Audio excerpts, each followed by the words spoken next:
Welcome back to part 3 of my Spire of Stars Raid guide. The Celestial Observatory is the last area within the new raid layer. It's home to the final 2 encounters. We're going into the dynamics of this encounter in detail so you can get the best possible outcome while understanding exactly what is going on.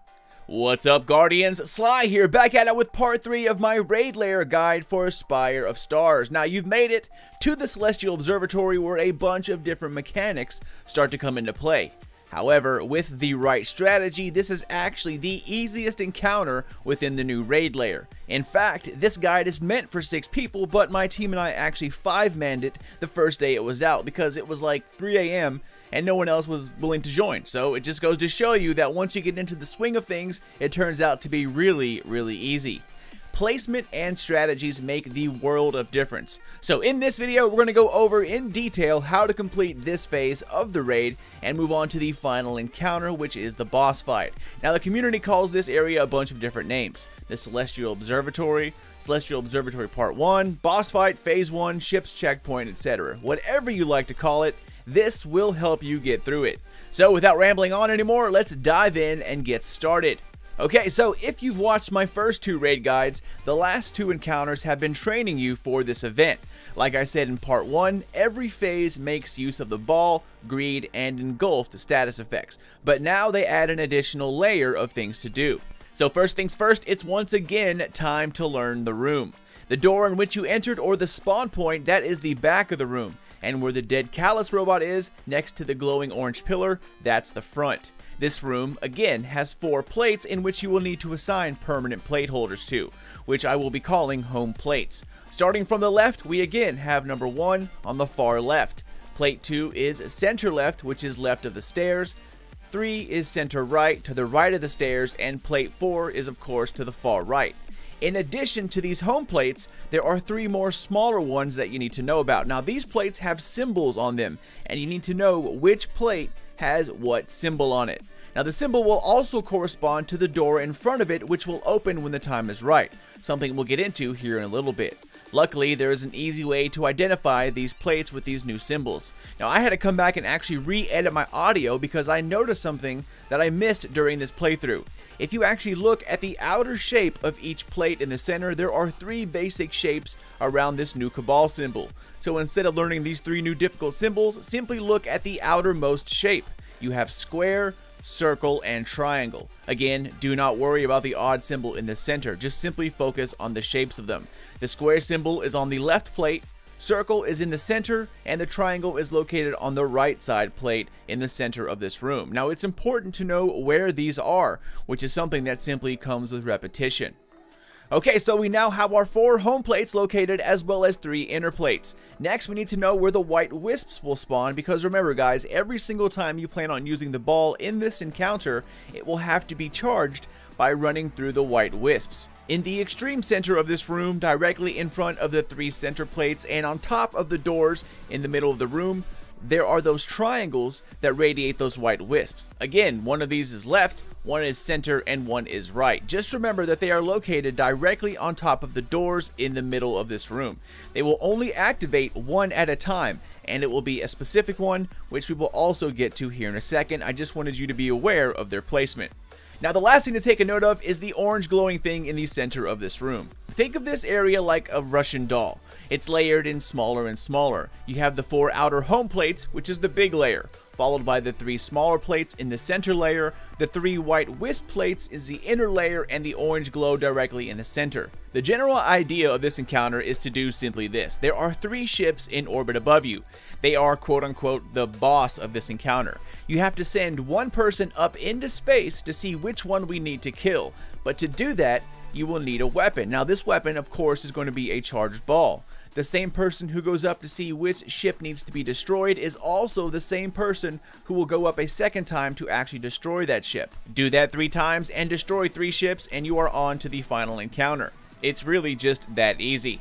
Alright, so now that you are aware of everything in the room, let's go ahead and dive into the details. First, remember this as like a general rule. Anytime you want to build the elevator to go into space, all 4 home plates have to be stepped on. Now, it doesn't have to be all at once or in any specific order, just all of them need to be stepped on, and you have to stay on to keep it up. Also remember that anytime you want to use the ball for any purpose, it has to be charged by the white wisps. The wisps always radiate out of those triangle plates, which we talked about last time.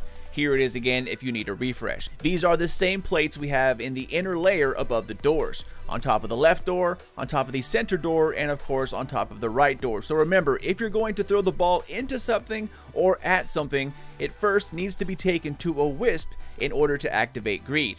This charges or activates the ball so it can be used. Otherwise, you're just throwing a bouncing ball with no purpose. Alright, so to start this encounter, you need to assign 4 home plates to 4 guardians. It's easy to just keep the same plates that you guys had during the statue encounter. If you were plate holder 1, then you are taking plate 1, which is the far left plate. If you're plate holder 2, you take plate 2, which is left of the stairs. Plate 3 is right of the stairs, and plate 4 is of course the far right plate. Now the other 2 are what's going to be known as floaters or replacement plate holders.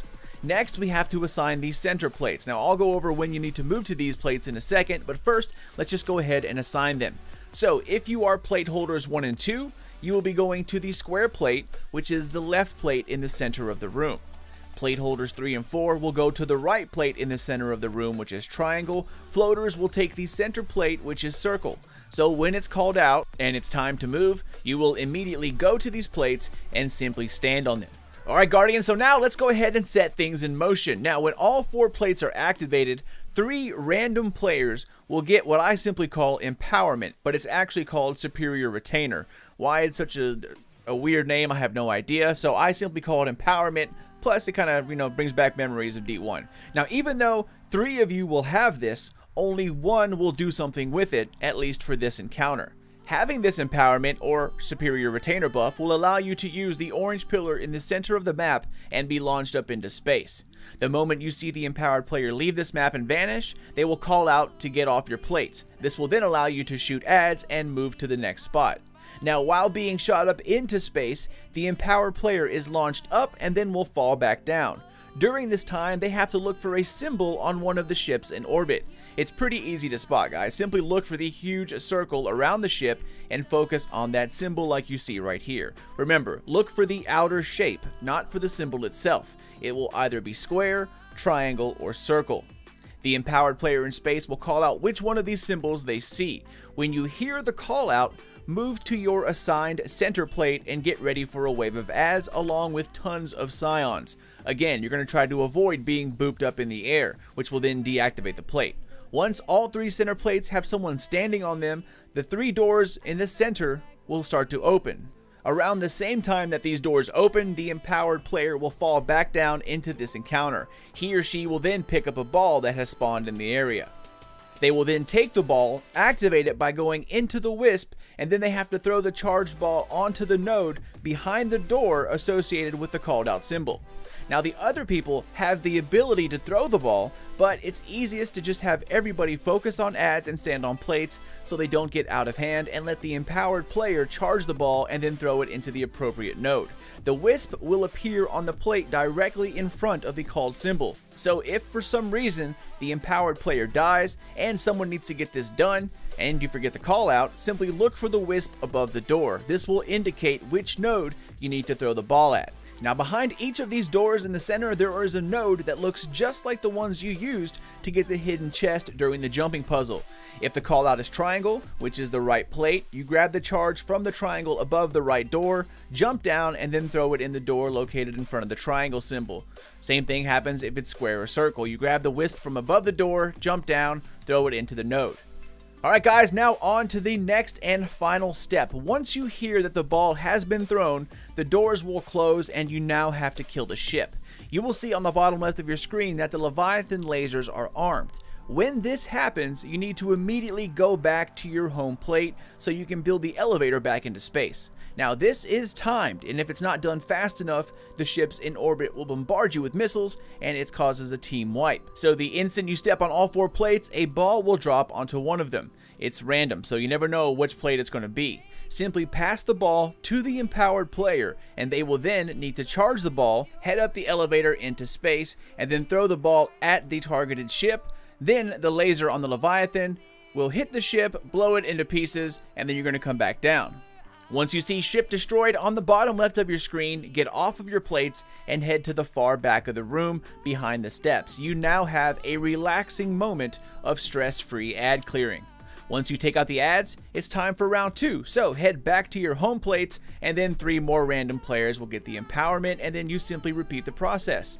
Now the floaters are there to help switch the plate holders. If one of the plate holders has to go up, then one of the floaters will replace that plate. When that happens, that person will assume the job of the plate holder and all its responsibilities until the ship is destroyed and the next round begins. So remember which center plates you are responsible for.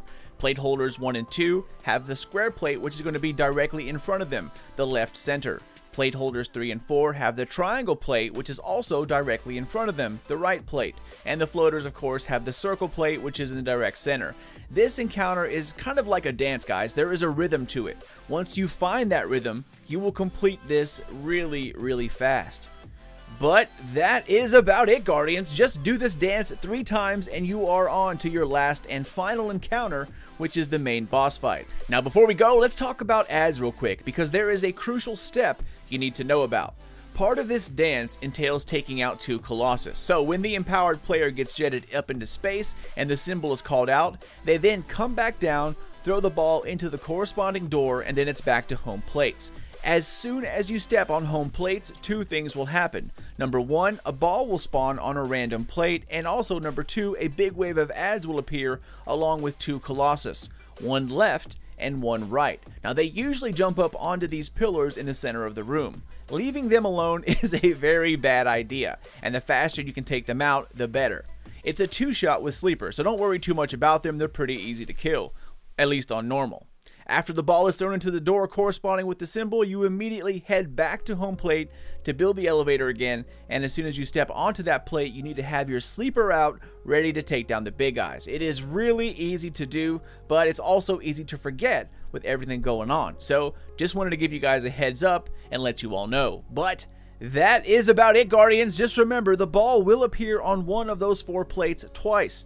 Either throw it in the center of the room so you can shoot stuff, or if you're coordinated enough, look for the empowered player and then throw it over to them. That is really the correct way to do it. But if you're getting hammered by enemies, then get rid of it as fast as possible, throw it to a central location. This way you can defend yourself, and it's an easy pickup for the Guardian with the superior retainer buff. And that's it. Sounds like a lot of steps, and it kind of is, but it's more of the same thing you've been doing, just in a different order, in a different way. Once you start to feel the rhythm of this encounter, you will see how it all flows, and this can easily be done within 5 minutes. It's really that easy. It's just, yet again, something new to get used to. So good luck, and hope that the loot drops forever in your favor. Like I said, it'll be 5-manned the first day this raid was out, and if it wasn't for the 4 plates needing stepped on all the time, I bet other people could do this easily with less. So you definitely got this. The fusion rifle and the sidearm can drop from this chest, along with the awesome Callus emote, which by the way I am desperately trying to get. I had the fusion drop for me, but it went right into my sleeper like 2 seconds later, so I have no idea if it's good or not, but one of these days I'll try to find out. Anyways, that's it for me, Guardians. I hope this guide helps you out, and I hope it's everything you need to be successful in your next group. If anyone else needs help, or if you get a raid team together and they need help learning this encounter, send them over to this video so all of you are on the same page. Also, again, this was created the first week the Spire of Stars Raid Lair debuted, so in the coming months, another strategy could pop up that's 10 times easier than this one. I doubt it, because it's pretty easy as is, but if it does happen, then I will post updated guides at that time. Anyways, enjoy it, Guardians. Feel free to check me out on Twitter or Facebook at SlyNation, SlyNation Gaming. Keep those eyes open for part 4 of my raid guide, which is the last and final encounter, as well as other Warmind videos coming out in the very near future. But until then, this is your dude Sly, and I'll catch you all next time.